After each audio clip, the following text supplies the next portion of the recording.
6 anyway. She had limited value, but she is dead.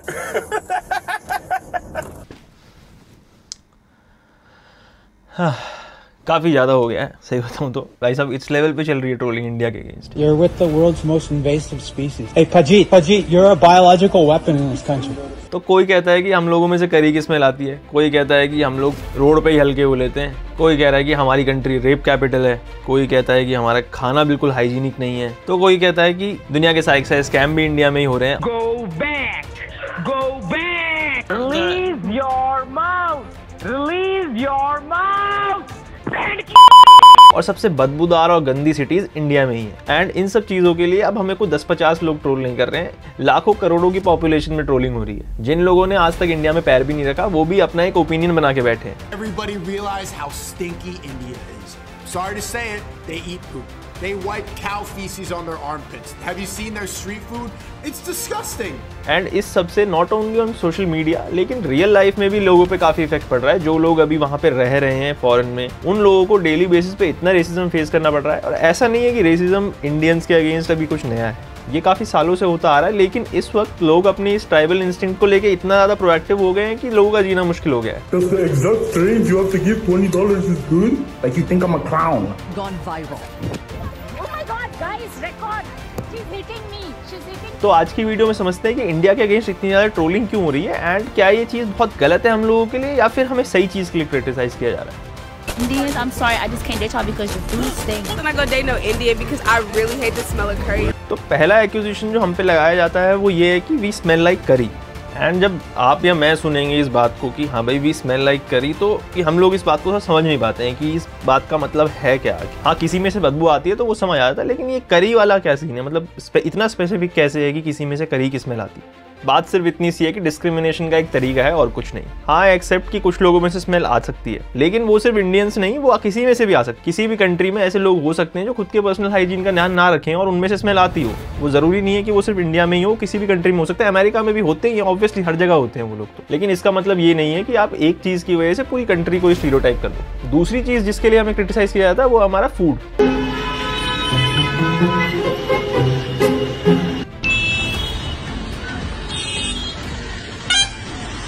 आपको और मुझे सबको पता है कि इंडियन फूड जैसा फूड कहीं किसी कंट्री में नहीं मिलता है। एंड इसका जीता जाता एग्जांपल ये है कि इंडियन रेस्टोरेंट्स इन्हीं की कंट्रीज में बहुत फेमस होते हैं। Americans are queuing to eat Indian street food. Chai Pani was named America's most outstanding restaurant. They serve the tandoori masala seasoning is in every crevice of this lamb chop in the best way possible. ये लोग पागल होते हैं Indian food खाने के लिए, लेकिन still Indian food को क्रिटिसाइज किया जाता है। हमारा जो खाना मेनली जिस चीज को क्रिटिसिज्म मिलता है वो चीज एक अच्छी जगह का खाना नहीं होगा, वो होगा स्ट्रीट फूड। आपने देखा है कि इंडियन स्ट्रीट फूड ने किस लेवल पे गंदा चाहिए यूट्यूब पे, वो दिखा है हमने कि इंडियन स्ट्रीट फूड कितना गंदा हो सकता है। लेकिन उसकी एक अच्छी भी साइड है, गंदी भी साइड है। एंड जो चीज़ हाईलाइट हो रही है क्रिटिसिज्म के टाइम पे वो गंदी साइड, एंड वो क्रिटिसाइज होगी क्योंकि वो चीज़ गलत है। उस चीज़ को देख के तो हम खुद क्रिंज कर जाते हैं, उन लोगों का तो ऑब्वियस है करने का। तीसरी चीज़ ये है कि हमारी सिटीज़ बहुत गंदी हैं, एंड मैं इस चीज़ को डिनाई नहीं करूँगा। सिटीज़ हमारी गंदी होती हैं, मैनेजमेंट अच्छा नहीं होता, कूड़ा कचरा लोग कहीं पे भी फेंकते हैं। यहाँ तक कि इंडिया में तो अगर कोई किसी लोकेलिटी में प्लॉट लेके भी छोड़ दे ये समझ के कि हाँ भाई इन्वेस्टमेंट कर दिया मैंने, इसको मैं कुछ टाइम बाद बेचूंगा या इसमें घर बनाऊंगा या कुछ भी करूंगा, लोग उस कॉलोनी के खाली प्लॉट को भी कूड़ादान बना देते हैं, उसी में कचरा फेंकते हैं। कूड़े कचरे की दिक्कत तो इंडिया में है, लेकिन सिर्फ इंडिया में नहीं है। इनका इतना बड़ा शहर न्यूयॉर्क की आपने फोटोज देखी होंगी, बड़ी बड़ी buildings and sky scrapers and बहुत बढ़िया लगता है देखने, लेकिन वो सिर्फ बिगर पिक्चर है। अगर आप उसे पास से देखोगे तो न्यूयॉर्क जितना गंदा शहर कोई है ही नहीं। Now to the mess we're seeing all over the city. Trash cans overflowing, bags of uncollected garbage and furniture left out on the curb. अपनी सिटीज में तो कुछ एरिया होते हैं जहाँ से बदबू आती है, जहाँ पे कचरा रहता है। न्यूयॉर्क तो एक ऐसी सिटी है जिसमें हर जगह चूहे रहेंगे, हर जगह कूड़ा पड़ा रहेगा, बहुत बुरा हाल है। एक और चीज जो हमारे अगेंस्ट जाती है वो है Indian call centre scams. I know exactly who you are and what you do. You want to answer those questions? All right, so I'm going to start off easy. You are a scammer, correct?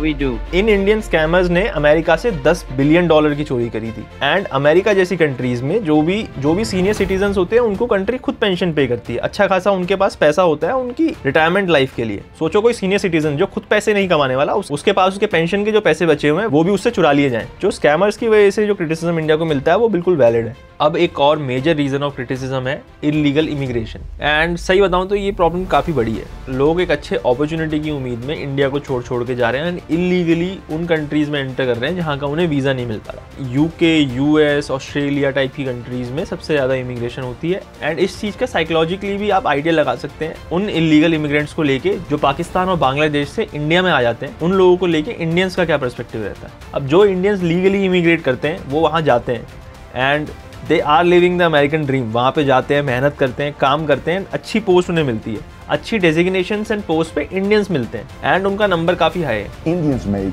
$55,000 per year than white Americans. अब उन्हीं की country में जाके आप अच्छी post and अच्छी jobs लेंगे जो कि वो वहाँ पे रह के खुद नहीं ले पा रहे, तो उनको तो कॉम्प्लेक्स हो गई। तो ये जो चीज़ है वो कॉम्प्लेक्सिटीज को और बढ़ा देती है। आज जो रेसिज्म हम फेस कर रहे हैं, अगर उसको आपको समझना है तो उसका बेस्ट तरीका है, ये लोग हमें उसी नज़र से देखते हैं जिस नज़र से आप बिहार को देखते हैं। अब जब हमारे ऊपर इतना रेसिज्म हो रहा है तो हम लोग बिल्कुल प्रोएक्टिवली उसके अगेंस्ट लगे हुए हैं। उसके अगर कोई हमारे अगेंस्ट कुछ लिख रहा है तो हम उसे रिप्लाई कर रहे हैं, बैक एंड फोर्थ फुल चल रहा है। लेकिन क्या आपने कभी रियलाइज किया है कि हम लोग कितने बड़े रेसिस्ट हैं? हम लोग तो अपनी कंट्री में ही इतना रेसिज्म करते हैं। अगर कोई बिहार से आ गया तो उसको बिहारी बोल बोल के उसकी बेइज्जती कर रहे हैं। कोई लड़का है, अगर उसकी दाढ़ी मूंछ नहीं आ रही तो उसको मीठा बोल दे रहे हैं। कोई अगर अपना खुद का ध्यान रख रहा है तो उसको उल्टा सीधा बोल रहे हैं। कोई फॉरेनर्स अगर इंडिया में आ रहे हैं तो उनको या तो उनके साथ स्कैम कर रहे हैं या फिर कोई लड़की आ रही है तो उसको छेड़ रहे हैं। अब देखो, रेसिज्म जो है वो तो कोई भी करे वो ठीक नहीं है, वो चीज़ फंडामेंटल लेवल पे ही गलत है। लेकिन यू अर्न योर स्टीरियोटाइप्स। जो भी अगर आपको कोई क्रिटिसाइज कर रहा है तो उसके क्रिटिसिज्म को रोकने का सिर्फ एकमात्र सॉल्यूशन है कि आप जो चीज गलत कर रहे हो आप उसको सुधार लो। अगला बंदा बोलना अपने आप बंद कर देगा। एंड इस सब फियास्को से अगर इंडिया को बाहर निकलना है, अगर हम सबको इस रेसिज्म से बचना है, तो उसका सिर्फ एक सॉल्यूशन है कि एक तो इन लोगों को रिप्लाई करना बंद करो, ये जो भी बोल रहे हैं उस पर उल्टा बोलना बंद करो एंड खुद पे काम करना शुरू करो। अपने पर्सनल हाइजीन का ध्यान रखो, अपने लुक्स का ध्यान रखो एंड इन लोगों को उतनी ही इज्जत दो जितनी ये डिजर्व करते हैं। हमारे भगवत गीता में एक श्लोक है जो इस चीज के लिए बिल्कुल रेलेवेंट है, समाम सर्वेषु भूतेषु तिष्ठनातम परमेश्वरम। इसका मतलब हमें ये समझाता है कि सब एक ही हैं। डिफरेंसेस जो हैं वो सिर्फ सोसाइटी का इल्यूजन है। रेसिज्म एक रियलिटी है, लेकिन हमें अपने इन स्टीरियोटाइप्स को ब्रेक करना होगा, ग्लोबल एंड लोकल दोनों लेवल्स पे। आपका क्या ओपिनियन है कमेंट्स में जरूर बताएं। जय हिंद, जय भारत।